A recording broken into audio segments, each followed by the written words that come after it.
of Cards podcast, the show where we break down the art of creative real estate investing. Join us as we dive into the world of real estate with insider tips and tricks for making your investments go further. From buying with no money down to flipping properties for profit, we've got you covered. Plus, stay tuned for expert guest speakers who will share their knowledge and experience in this ever-changing market. So grab a seat and get ready to learn the secrets to success in real estate investing.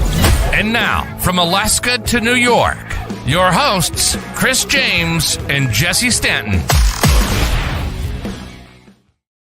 Let's go, baby. Let's go. Good morning. Good morning. Good morning. Good morning. Well, I guess good afternoon for some of you guys. Freddie Rivas, what's up, baby? Good morning, man. Thank you guys for being here. Chris, you look lovely as ever on this beautiful Saturday morning, afternoon. I don't know. This is kind of the equivalent of, is this like Saturday morning cartoons? Like, is this as good as Bugs Bunny? I feel like it is. I wish this was around. I wish the House of Cards podcast was available every Saturday morning when I woke up as a kid. I'd be in a completely different position. I will tell you that. Good morning, guys. Grady, what up, bro? Facebook user. Guys, I'm going to throw this out here real quick, and that's okay. I'll probably have to repeat this a couple times throughout today's podcast, and that's okay. Thank you guys for being here, first and foremost. So the reason on your end, or I'm sorry, on our end, that is showing up as Facebook user is, I would assume you are probably watching it from a Facebook group and not directly from either mine or Chris's Facebook pages, which is fine. In order for us to see who we are interacting with, you have to go, there's a description at the top. Or Chris, is there, did it change? Is there 3 dots or something now? You click on dots. I heard you mention that last week. That is correct. There's 3 dots on the top right-hand corner. You click on that, and then either you have a choice to edit or if you scroll all the way down to the bottom, just grant access for StreamYard. Boom! I don't know. It's something silly. StreamYard's just being silly this morning. But thank you guys. Thank you guys for being here. But anyway, you click that link, and then we'll be able to see your guys' name pop up. I don't know why they're like that. They're kind of silly hooligans. So, but thank you guys for being here. I'm really excited. We got some great things to discuss today. Today is going to be a phenomenal show. Thank you guys for being here. Really appreciate it. Grady Iverson, thank you for being here, bro. Alexander, what's up, my man? Dude, Zach Bush. Dude, we had Zach Bush on our podcast yesterday for Thank Growth. It's Friday. Phenomenal podcast. We talked about habits. We talked about discipline. I've got a page full of notes. I went back and watched the podcast again yesterday because Zach just had so many good things to drop, and it was really transformative, and it really kind of helped put things into place and be able to see things from a different standpoint in my own life. And so anyway, it was really, really great. So thank you, Zach. I appreciate you, buddy. Thank you guys for being here. Chris, what's going on with you today, man? How are things going? Phenomenal, man. I can't complain. Hey, literally, how often do you shave your head? 3 days? Every 3 days? 3 or 4 days? Every 3 days? Every 3 to 4 days. 5, if more so, is a rough week.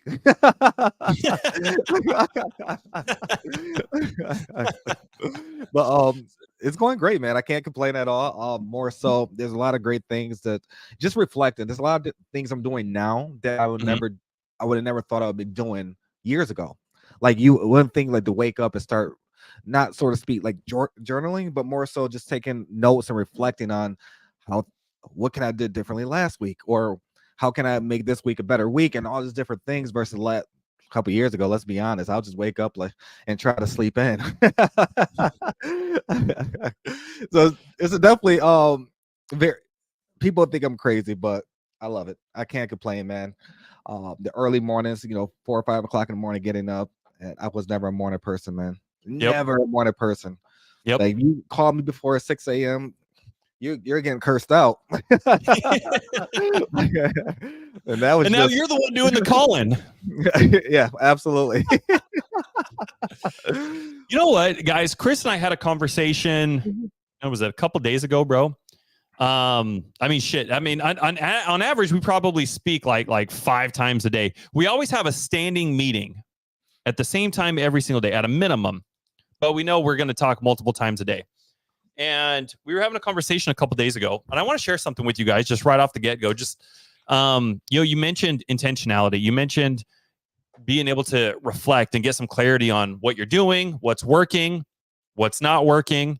I don't know if a lot of people know this. Only when you look at where you are right now, when you look at the results that you are wanting to get, all of the results, 100% of the results, guys, from what you guys are getting, what you guys are doing, are only coming from about 20% of your efforts.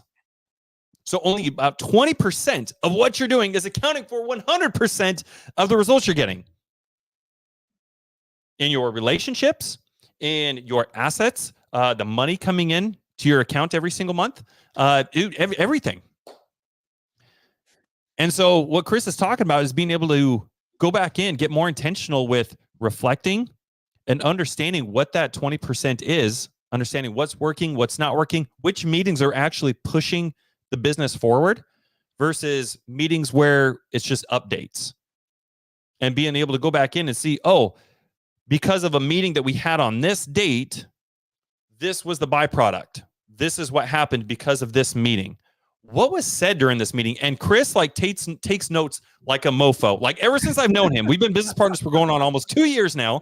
He still pencils with a feather, and he's got a scroll that he uses to take notes on, in addition to his AI. I mean, these guys got notes like everywhere. And he is intentional like a mofo when it comes to taking notes and understanding what's working, what's not working in order to be able to push the businesses forward. And it's awesome. Grady said the never-ending scroll. Oh, 100%, man.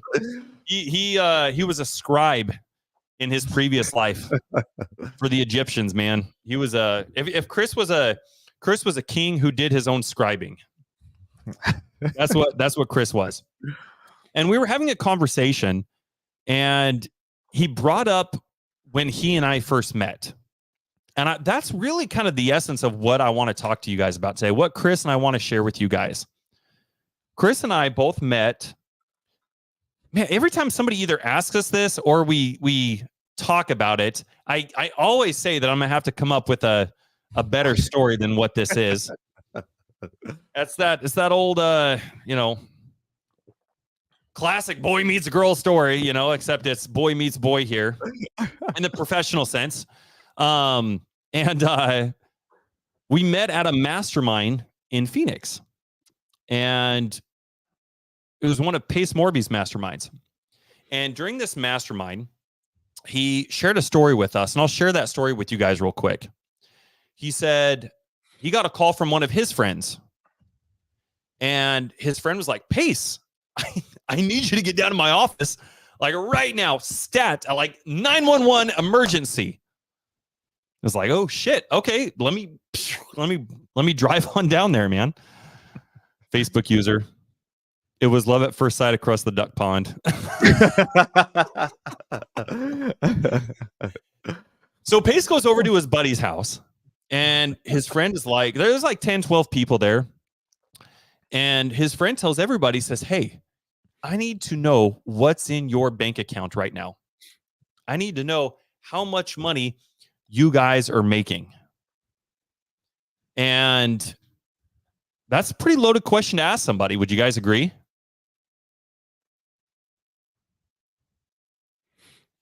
A couple people actually walked out of that meeting because of that question. But for everybody else who stayed, Pace's friend said, I want each and every one of you guys to be making 25% more in your business by this time next year, or you are out of the business. Or I'm sorry, you're out of the circle. It's like, that takes accountability to just a whole new level over here. No longer are you getting passes because we're friends, or hey, it's okay, you didn't get this done, no big deal. It's, hey, you're either doing this or you're out. We're moving on without you. And I was like, oh my gosh, dude, like that is what I need. That's the level of accountability I need. That's the level and caliber of people that I need to surround myself with. And the night prior to this mastermind starting, I saw Chris across the duck pond. And we were chatting, and so I got to know him a little bit over some tacos. And as soon as we had that next break, I approached Chris in the hall and I said, dude, we need to build a board of advisors with 4 or 5 other people. And we need to have this level of accountability where we all meet together weekly. And it's like, hey, I want to know what's in your account. I want to know how much money you're making. And I'm going to hold you to this standard. Because I only want to be around people that are growing, that are going to hold themselves accountable, that are going to push, and people that are going to hold me accountable, and people that are going to push me and bring me up. And we ended up doing that. That's how mine and Chris's relationship started. We went and found, I think, 3 other people. I think we had about 4 or 5 people total, including Chris and I. And we would meet every single week for, when was it? This was between March and June, for about 3 months, I guess. Yep. We were meeting every single week for about 3 months. And it was phenomenal. And throughout those meetings, Chris and I got to know each other a little bit better. We got to learn what each other's habits were, what our mindset was, what our goals were, what our level of accountability and expectations for us and the individuals in our group were. And through that, Chris and I decided, hey, you know what? Let's go in and let's be business partners. Let's start dating. And let's start dating for the next 90 days. I don't know how many people know this. Chris is not an integrator. Chris and I are both visionaries. We don't have an integrator in our business. Here we go. Here we are going on 2 years, and we still don't have an integrator. Now, the reason I bring that up is because Chris and I have both been in previous partnerships before he and I got together. Now, for me, that was the thing that was always on my radar. I always thought, well, if I'm a visionary, then I've got to go find an integrator. In my humble opinion, that couldn't be further from the truth. But several of the partnerships that I had before Chris, that was one of the things that I thought needed to be on my radar in order for me to get to the level that I was trying to play at. So instead of looking at other characteristics or attributes that are actually going to help me get to where I want,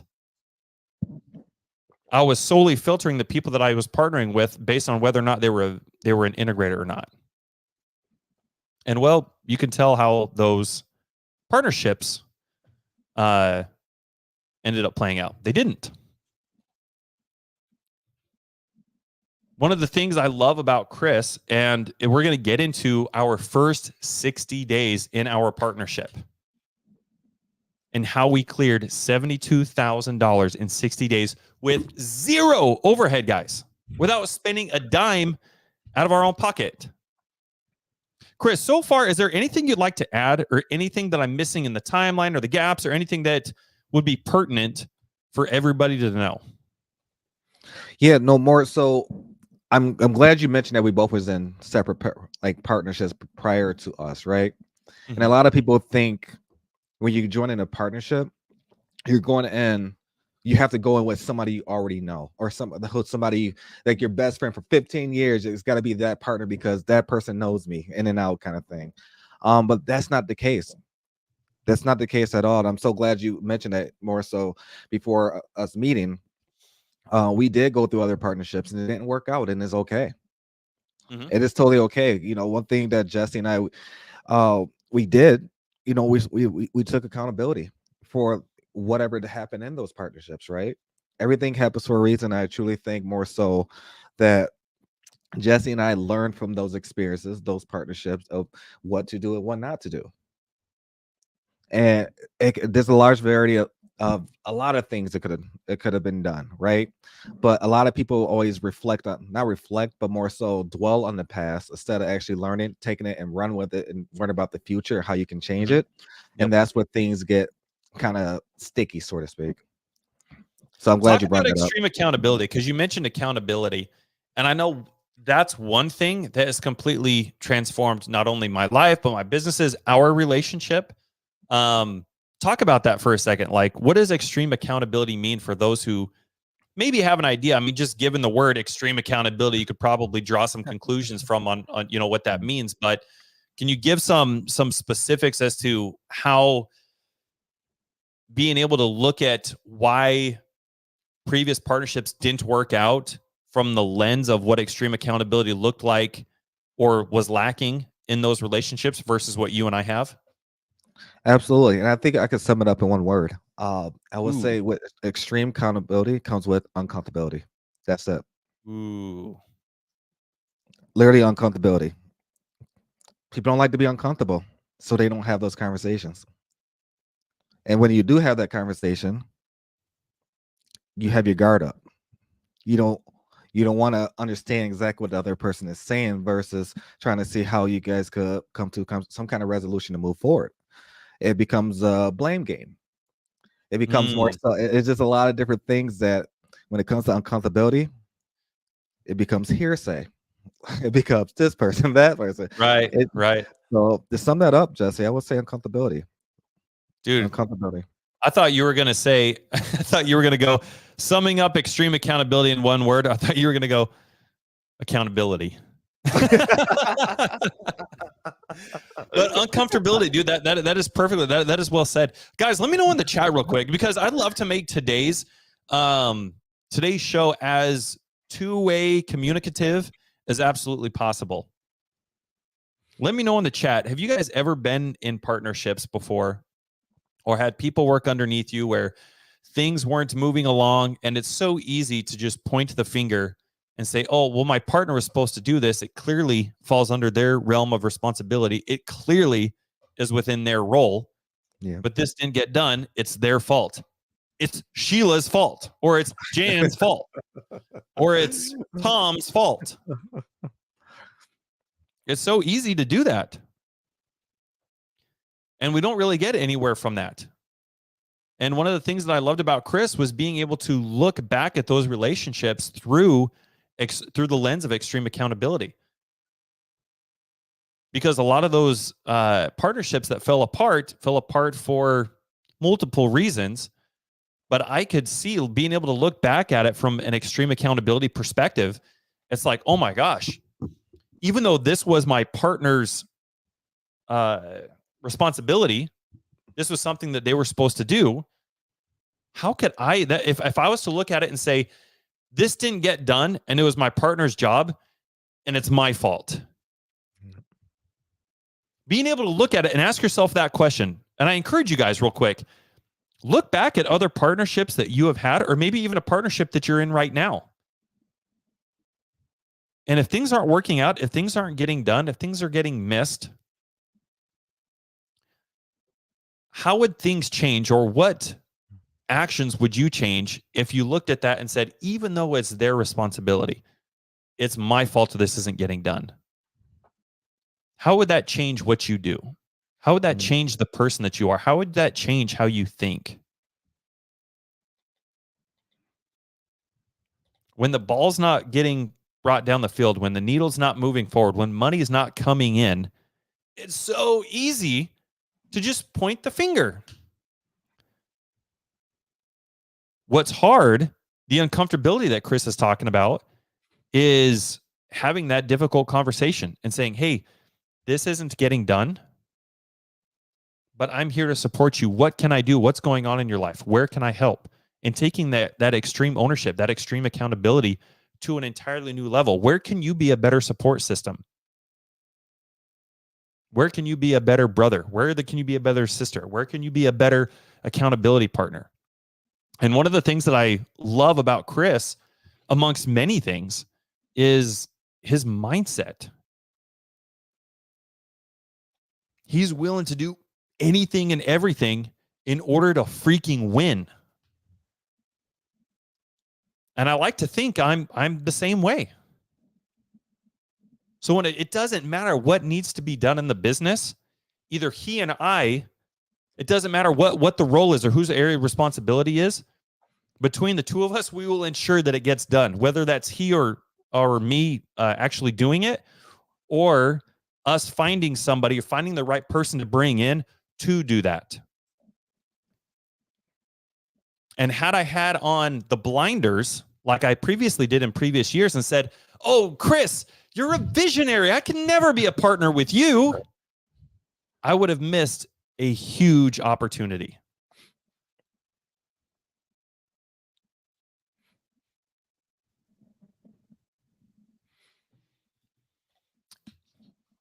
Facebook user says, "Oh, nothing but love for y'all," from Facebook user also knows as Jim Olenex. Dude, thank you, Jim. Thank you for being here, brother. I love you, man. Thank you for the kind words. That's well received. Unless it's paperwork. Brady, yeah, you're right. Unless it's paperwork, you got me. Thank goodness Chris knows how to do paperwork. Evan Whitaker said, over communicate. Got to make sure you are talking near as much as you would a spouse. Dude, you know what? One of the best things that you could assume as a leader and as a CEO is assume everybody else speaks Martian. There are so many times, there are so many issues. I'd probably even say the majority of issues that come up in any business, regardless of what it is, if you were to pull that string of yard and unravel it and trace it back to where the bottleneck began or where the issue began, more often than not, it's going to be some sort of miscommunication or misinterpretation. Whether that's expectations or whatever it is. If you treat everybody as if they speak Martian, Shannon said, and unclear expectations, 100%. So one of the things I just wanted to reiterate for anybody who's in this position, if anybody is looking for a partner right now, maybe start an accountability group with them. That's where Chris and I started. And just over 90 days of being in an accountability with each other, amongst 3 other individuals, we got to figure out how each other thinks and how each other works. What kind of dreams and ambitions and goals that we wanted to accomplish for ourselves. What were we willing to do? I want you guys to write this down. I'm going to give you guys literally 10 seconds to go get a pen and a note paper and write this down. Because Chris and I are both practitioners of what I'm about to share with you. Consistency beats out talent every single time. I'm going to repeat that one more time. Consistency beats out talent every single time. That is the only reason why Chris and I were able to make $72,000 in 60 days. Now, I wanted to give you guys some context leading up to this real quick. Chris, is there anything that I missed before we pivot and start getting into where we started and how we made this money? No, I think you hit the nail right ahead, man. Perfect. Right Perfect. Ahead. Awesome. So with that said, when we decided to go into business with each other, Grady said, love that. Learn more about them and what they do through action and accountability. Dude, 100%, man. Go be in an accountability group with somebody for 90 days. See how your life changes after that. I think so many people, they jump into business and they act and they execute out of scarcity and convenience. They hire out of scarcity and convenience. They bring somebody on out of scarcity and convenience. Oh, this person's an integrator. They must be a good fit. Or if an integrator is saying, oh, this person's a visionary, they must be a good fit. Thank you, Grady. I 100% I 100% agree with that. Thank you so much. So, Chris, describe for everybody when our business model, when we first went into business with each other, our partnership started on June 1st of 2022. And coming up on our 2-year anniversary, by the way, Chris is coming up. We're going to have a lovely anniversary. We're going to get a room at Alyeska. It's going to be great.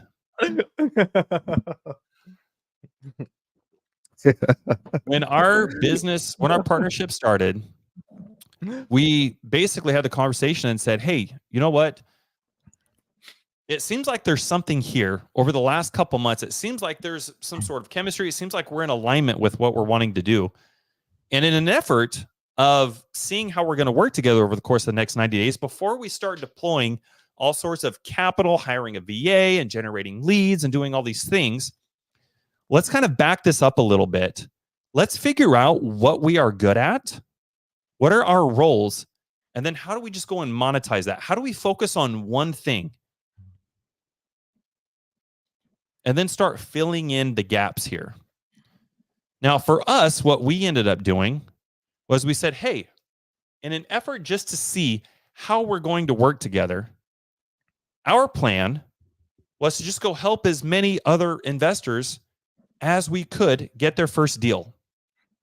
That was our intention. That was our goal. Let's just go help as many investors as we can, struggling to get their first deal. Let's help them move that ball down the court. Now, Chris and I are both terrific on the phones. We're both outstanding negotiators. We're both really great communicators. We talk to everybody like they're Martians in a good way, with respect and love. So that's where we started.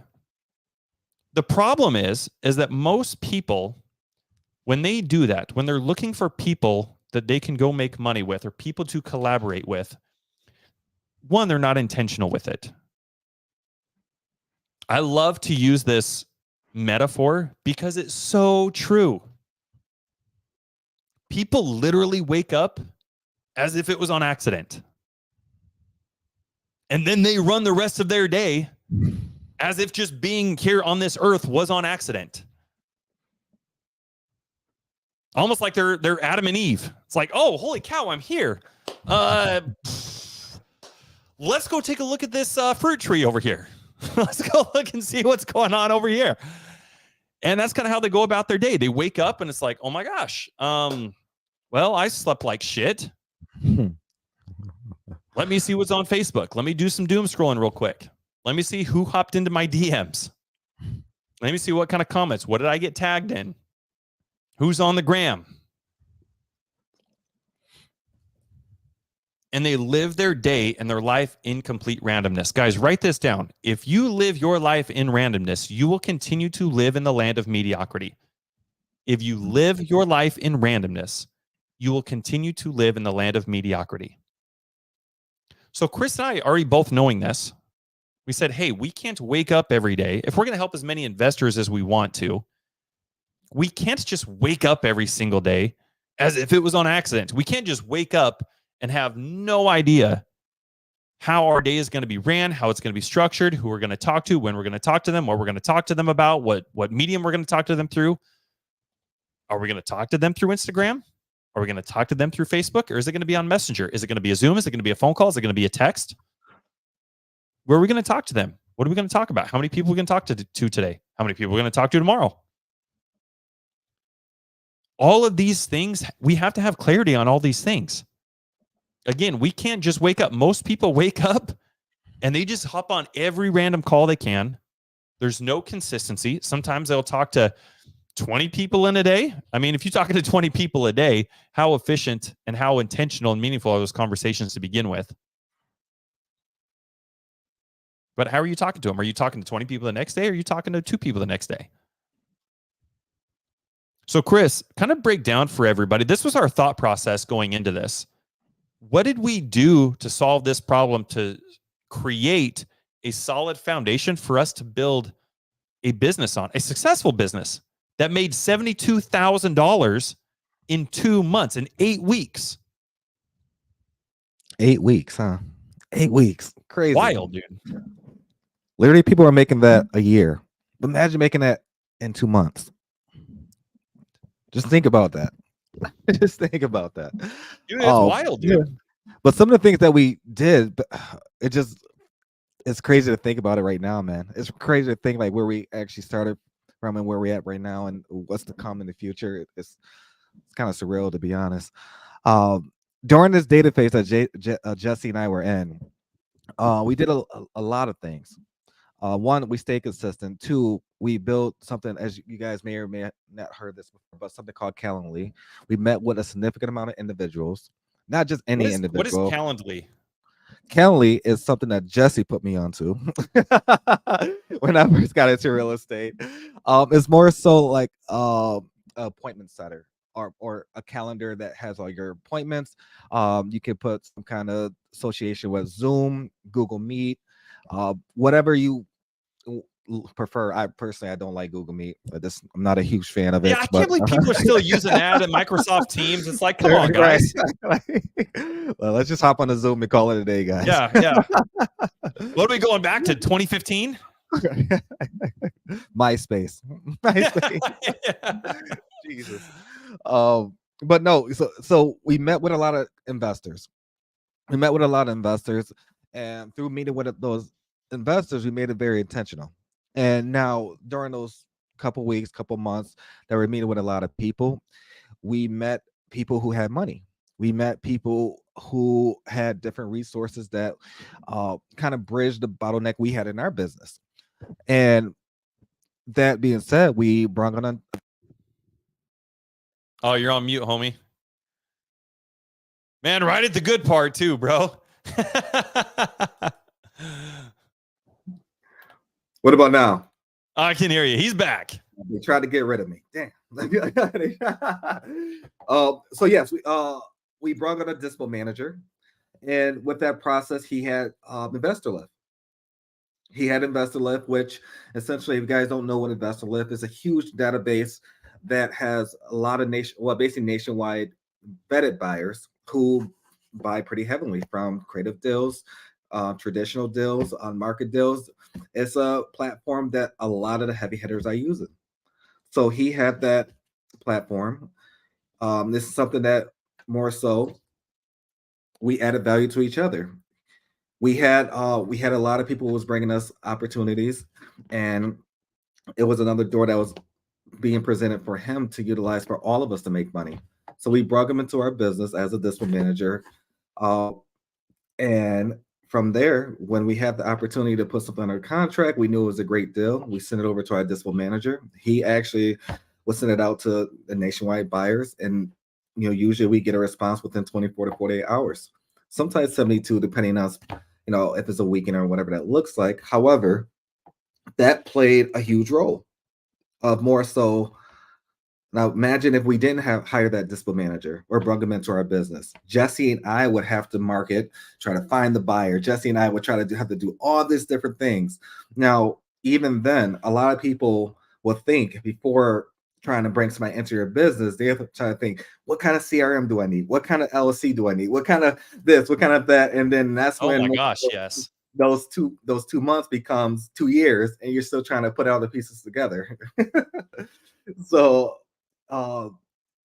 from that point, literally, we realized we had something, because by not just the opportunities that we had for the dispo manager to put on his platform, it opened up not just the marketing, but a door to where a lot of investors realized, okay, these guys can move deals. We can help people not just move them, but also potentially even buy it. Although we wasn't buyers per se at that specific time, but it gave the opportunity to do so, which within that, it happened so quickly. We didn't realize how fast it was happening until we realized, oh shit, we just made about $72,000.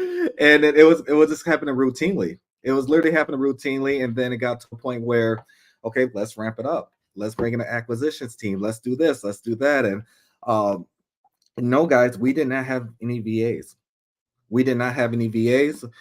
And hell, we did not have any overhead at all. And correct me if I'm wrong, Justin, did we have any overhead that I'm probably missing? Or right now, still no. 2 years later, guys, we still don't have any overhead. One of the things that Tom never did. every business needs to have leverage. Yep, absolutely. There's a handful of ways to create leverage. One of the most common ones is obviously cash. One of my favorite, and one that Chris and I are both very, very good at, is collaboration. Yeah. You create so much leverage through collaboration. Like Chris said, we filled up our Calendly because we can't run on like it has to be on autopilot. We can't wake up just not knowing what we're going to do every day. Right. So like Chris said, we set up a Calendly account and we scheduled it out for 8 hours every single day, 6 days a week to network with individuals. So for those first 60 days, 8-hour days, that doesn't include time to call sellers. That doesn't include time to call title companies, or literally 8 hours a day scheduled out, blocked out. And it's the same times every single day. Now they started out at 8 a.m. Eastern time. That was when our first meeting hit. It was at 8 a.m. And then they were like an hour or 2 hour long increments after that, spread throughout the day. So for those of you guys who don't know, 8 a.m. Eastern time is 4 a.m. in Alaska. Now, this goes back to why Chris and I dated, or like we were in an accountability group. This is why having an accountability group is so stinking important here, guys. Because Chris and I knew that just we were willing to do anything and everything to be successful, to win, to make the money that we want to win, that we want to make. When we first started that was step one, starting our Calendly account. If you guys don't have a Calendly account, go do this right now. Go do this right now. Go create a Calendly account and schedule these things out. So when you wake up, your schedule's already built. You know who you're going to be talking with that day. You know how long you're going to be talking to them. You know what you're going to be talking about. And it's the same thing every single. You take all the guesswork out of it. People who are building businesses, people who are making money, they're taking the path of least resistance here. They're looking at this like, man, how can I wake up today and not think? Well, I can put a schedule together today. I remember, I think it was either Bill Gates or Warren Buffett. I remember hearing this a couple years ago. I don't remember which one it was, but one of them said something to the tune of, if I can wake up and just make 3 decisions a day, then I'm doing good. And I'm like, oh my gosh, at the time, like this was a few years ago. So at the time I'm like, dude, I'm making like 1,000 decisions a day. Like, how do I get to the point where I'm making 3 decisions a day? And guys, doing things like this is where it starts. So we were meeting with almost 200 people a month. Now, of course, on top of this, we had people reaching out to us.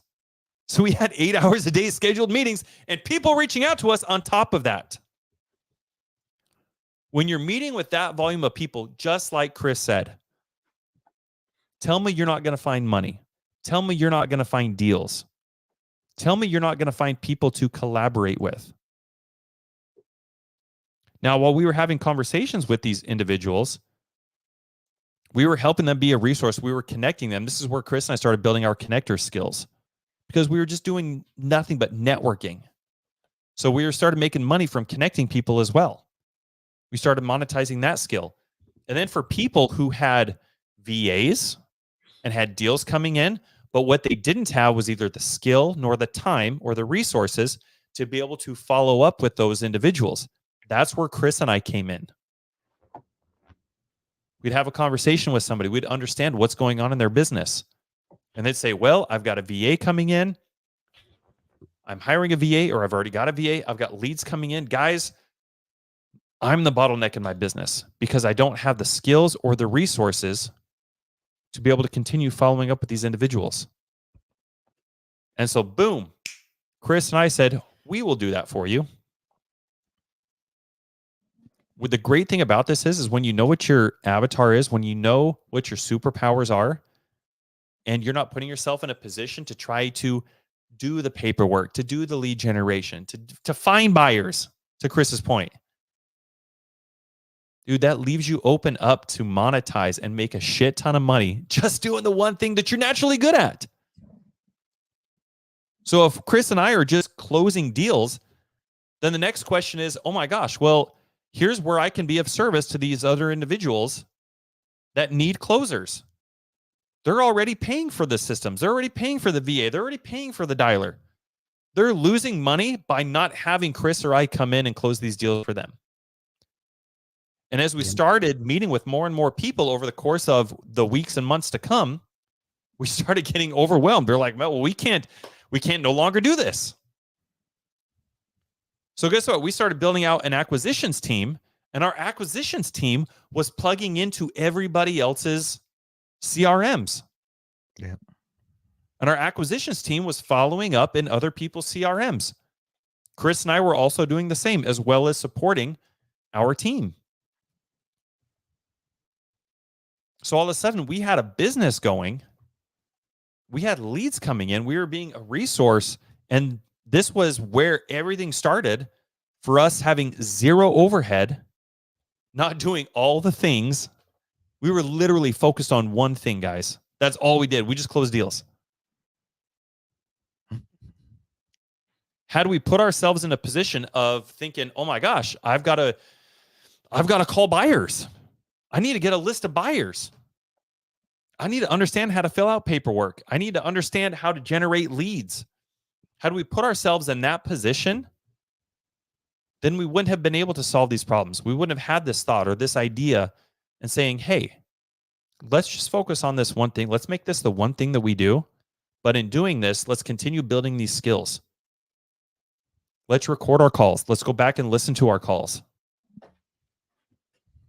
Let's role play with each other. Let's read books about negotiation. Let's share information with each other. Let's build each other up. And that was the one thing that we did. We had 8 hours a day where we did this. Or like I said, our first meeting started at 8 a.m. Eastern time, which is 4 a.m. in Alaska. Even while I was camping all summer long, Chris knows. I'd go right down to the local library. I'd wake up at 3 a.m. I'd go down to the local library. I'd put my laptop in my truck.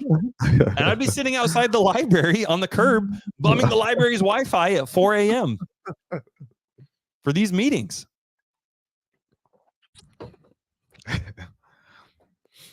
But I think it kind of reinforced for Chris. I was like, oh, wow. This guy is willing to do anything and everything. And there are so many things, like Chris and I were able to reinforce that in each other and continue being accountability partners for each other. So our meeting started out at 4 a.m. and then we'd have another one at 5 a.m. and then at 8 a.m. and then at like 9 or 10 a.m. and then at 1 p.m. and then at 3 p.m. or something like that.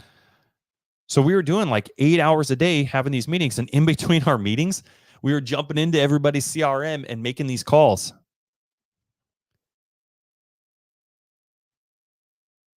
It's not about what you're capable of, guys. It's about what you're willing to do.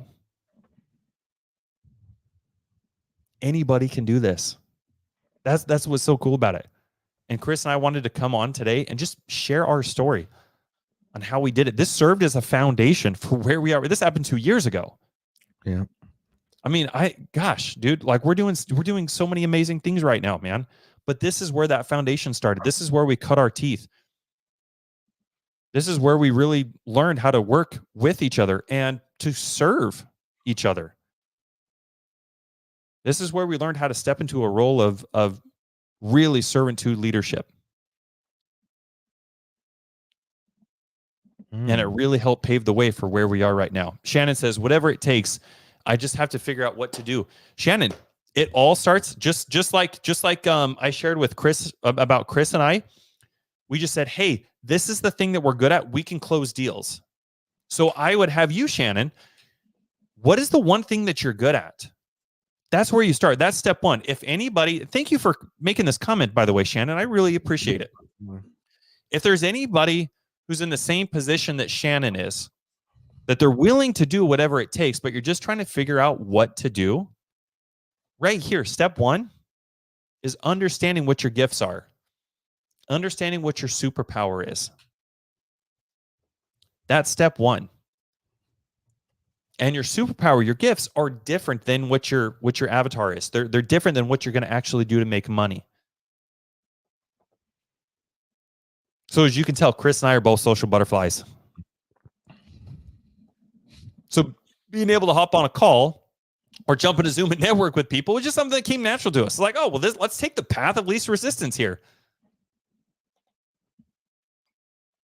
How can I accelerate the things that I'm already naturally good at and make it so I don't have to go learn how to do something else. That should be your thought process.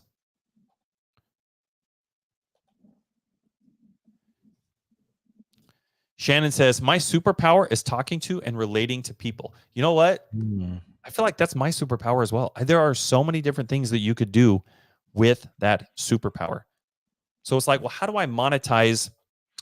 I'm just going to call you. We'll say you're a social butterfly. That's what my mom used to call me when I was growing up. Oh, Jesse's such a social butterfly. Let's say Shannon's a social butterfly. So go look at a list of those avatars and see which one you want to pick. Now, most people are about 4 or 5 avatars. Most people don't fit into just one avatar, and that's okay. But Shannon, your superpower of being able to talk to people and relate with people, that's such a powerful skill. And if that's the thing that just comes naturally to you, then the question is, how do I monetize this? And by finding an avatar that aligns with that, obviously, you're probably not going to go find an avatar that has anything to do with any sort of integration or anything like that, right? We want to maximize, we want to pour fuel on the fire of your talents that already come natural to you. So maybe that's DTS, maybe that's DTA. Maybe that's reaching out and talking to sellers. Maybe that's closing. That's what Chris and I did. Would be a great closer. I just need to learn all the REI answers to go with it. What answers are you talking about, Shannon? What do you think you need to know?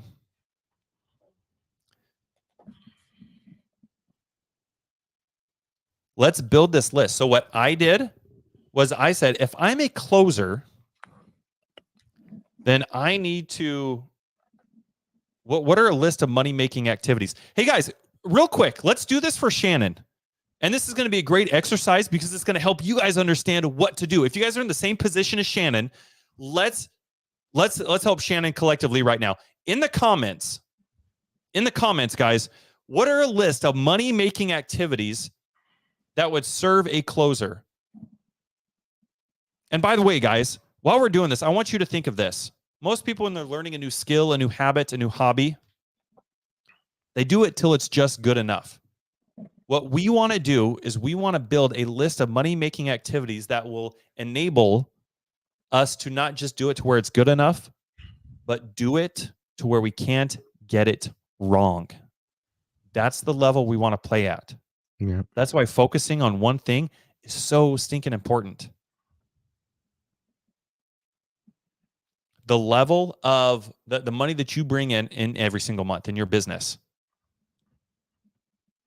It is a direct reflection of the caliber of skill that you offer and you bring to the marketplace. So let's build this real quick.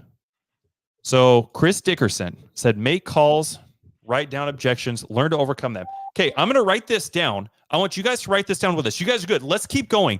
What are a list of money-making activities? We're doing this live right now. I want you guys to think as we're contributing here. By the way, the reason I'm having you guys do this, do you know the best way to learn something? It's to teach it. So in a way, you guys are helping me teach this. So let's get involved. Let's do this together. Throw these things in the comments. I'm going to write this stuff down. We're going to go through this together. And after you guys understand this, after you've done it, after you've participated in this, then all you got to do is just make it applicable to you. It's no longer we're building this for a closer. Now we're building this for insert whatever avatar. So Chris said, make calls. 1, I'm going to write down make calls. Okay, let's say you do that for 3 hours a day. Okay, you're going to be writing down those objections, learn to overcome them. Chris wants to learn to close as well. Perfect. So let's say what I like to do, when you're closing deals, you want to practice active listening. So in order to do that, you want to be present. So one of the things that I loved to do to ensure that I was present was I just recorded the call and I would just have a conversation with them and then I would go back and listen to the call and then I would take notes. So I'm going to write down step 2, record calls.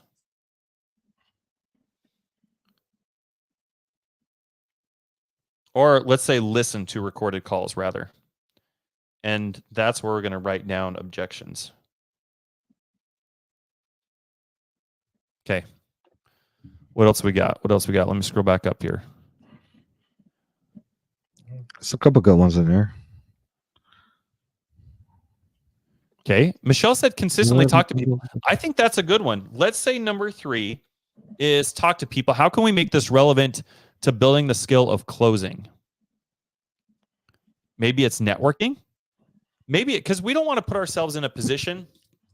We want to be intentional. People don't talk to people. People don't network with intention. So let's say consistently talking to people. Let's say that means that you are networking with other closers, or maybe even once a week or twice a week, you put together a group of other people who are also looking to be closers. And maybe a couple times a week, you guys do role play. So Michelle, can we say number 3? We'll say role play.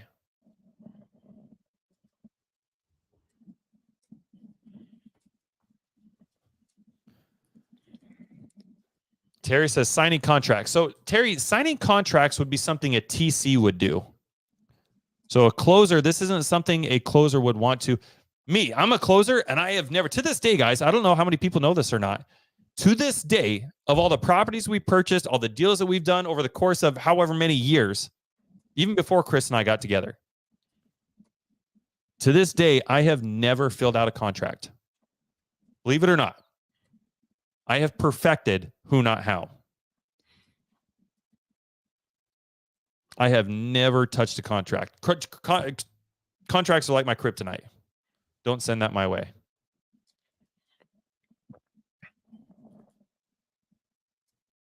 Okay. Evan says raise capital. Evan, I wouldn't even do this. This is a completely different avatar. As a closer, all you want to do is close deals. So if you're just going to close deals, if that's the only thing you're going to focus on, what is the list of things that your day needs to look like? So paperwork would not be one of them. Raising capital would not be one of them. Mark Presswood says time blocking. Yeah, 100%. So right now I want to put together the list of like action items that we're going to do. And then once we get that list together, the next step is to time block them. Grady says, review and record your calls, listen to tonality, watch for posture, really dive into breaking down your calls. Dude, I love that. I think that dude, that's such a great one, man. That's one that I think a lot of people overlook. I think a lot of people don't spend enough time going back and listening to their calls. And I love that you even threw tonality in here. Like when you look at your rate, your speed, your pitch, your tonality, the volume, all of these things matter. There's a tactic, you guys are probably familiar with it, called mirroring. So obviously, if Chris is a seller and he's like, yeah, Jesse, I need to get rid of my house, man. And I'm like, yo, Chris, what's going on, man? Let's sell your house. Like, obviously, that would not be mirroring. I want to mirror how Chris is talking to me. You want to be cognizant of those things.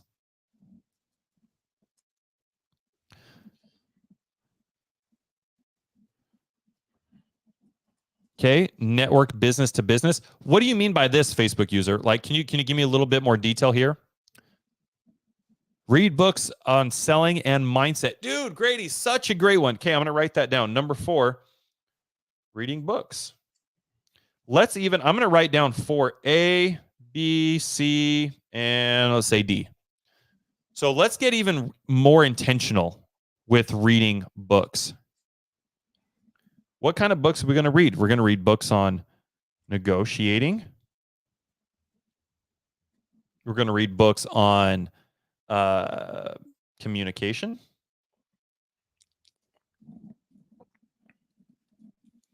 We're going to read books on storytelling.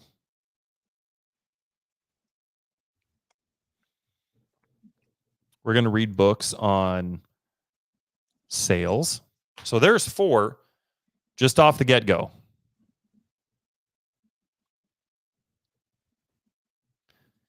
Angel says, reach out to closers and fill in that Calendly. Dude, 100%. So reach out to other closers.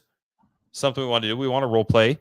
And then 5, fill in that Calendly. 100%. So you have to make time to be able to reach out to these other individuals, guys. So whether that's an hour a day, whether that's 2 hours a day, it's up to you guys on how you want it to divide it up. You can do it in 30-minute increments. You can do it in an hour-long increment. Chris and I were doing hour-long meetings, which hindsight was pretty long, but it was good. We built some great relationships with individuals. All right, so we've got a set list. So let me go over this real quick. So right now we've got 4 steps, or I'm sorry, we got 5 steps. I forgot to write that down. Okay. So as an example, this is what we do. So we took Shannon's superpower. Shannon is a beautiful social butterfly, and she wants to maximize that characteristic, that trait, that skill, that habit. We want to pour gasoline on this fire. So the avenue in which she's going to monetize those natural abilities is through that of a closer. Now, let's pretend, guys, that being a closer, think of it like an Iron Man suit. Let's pretend like it's an Iron Man suit, okay? You step into that Iron Man suit, and that's how you monetize it. Now, is every Iron Man suit the same? No, of course not. It doesn't operate the same. It's not the same in any way, shape, or form.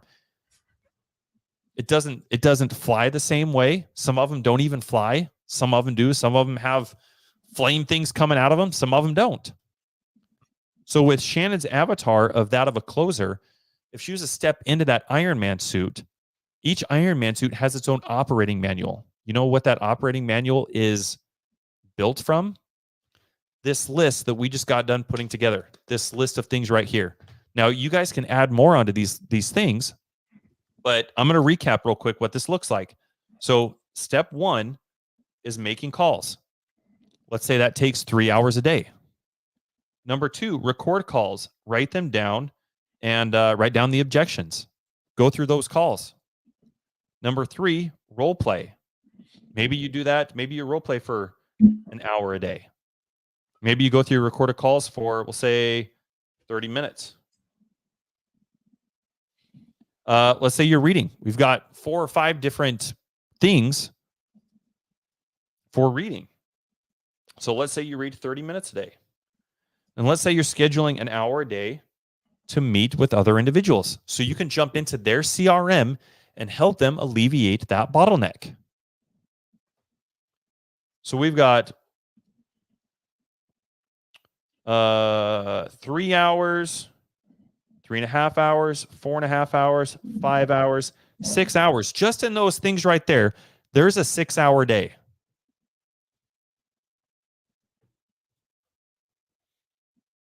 So you can see, if you want to become the Michael Jordan of closing deals, you don't have time to go raise capital. You don't have time to call sellers. You don't have time to go do any of these other things. And if you make networking a part of your regular routine, like Chris and I have, like Chris said, we found somebody through this networking to come in and run Dispo for our entire business. We didn't have to do that. We didn't have to fork out for Investor Lift or any. And Investor Lift is expensive, by the way. I've seen it range anywhere between $10,000 and $40,000 a year. So if you're doing a lot of volume, it makes sense.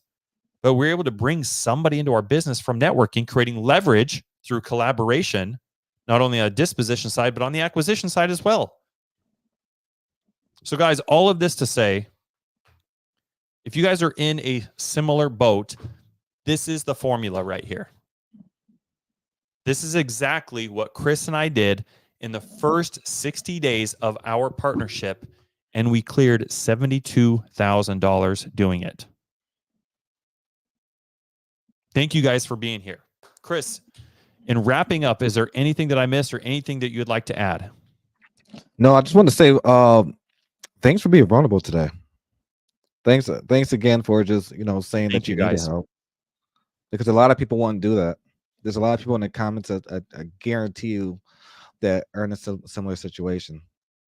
And I'm trying to find her right now. There she is. Yeah, Shannon, if you do need more help, not more guidance, Jesse's phenomenal at what he does for especially coaching, understanding the business breakdown on a higher level. if you still need help, just feel free to reach out. No ifs and buts about it. If any of you guys need help, please feel free to reach out. Chris and I have some exciting things going on, so I'll leave you guys with this. If you guys would love to learn more about the way we talk about this type of stuff, we have a mentorship that we actually started that I think it's safe to say we're accepting more people in here as of right now. We're going to open up some seats. It's $100 down to join and $47 a month. And this is the type of stuff that we go over. So if you guys are also wanting to learn how to scale your business, you need help understanding some of these things, reach out to Chris or I. I mean, shoot, we have Zooms 5 days a week. I mean, for $47 a month to learn these types of things, I wish something like this existed when I first got started. So we're just looking to help and be a resource for you guys any way that we can. We got something really amazing on the horizon coming up in May.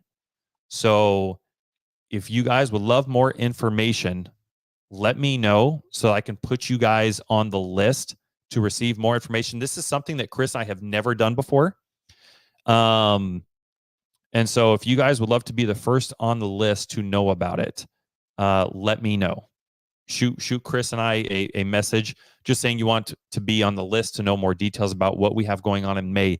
It's going to be huge. This is going to be a first for Chris and I, and I'm really excited about it. This is going to be the first of many things to come. So let us know, guys. We're just here to help serve in any way that we can. Hopefully you guys got some value today. Hopefully that gift you guys with some ideas on where you guys can get started and what some of those next steps might look like for you guys where you are in your business. That's all I got for you. You guys have an awesome rest of your weekend. Love you guys. We'll talk to you soon. Thanks for listening to the House of Cards podcast with Chris James and Jesse Stanton. We hope you've enjoyed this episode and have learned something new about real estate investing. Be sure to follow us on Facebook and Instagram for more tips and tricks. And don't forget to subscribe on your favorite podcast platform so you never miss an episode.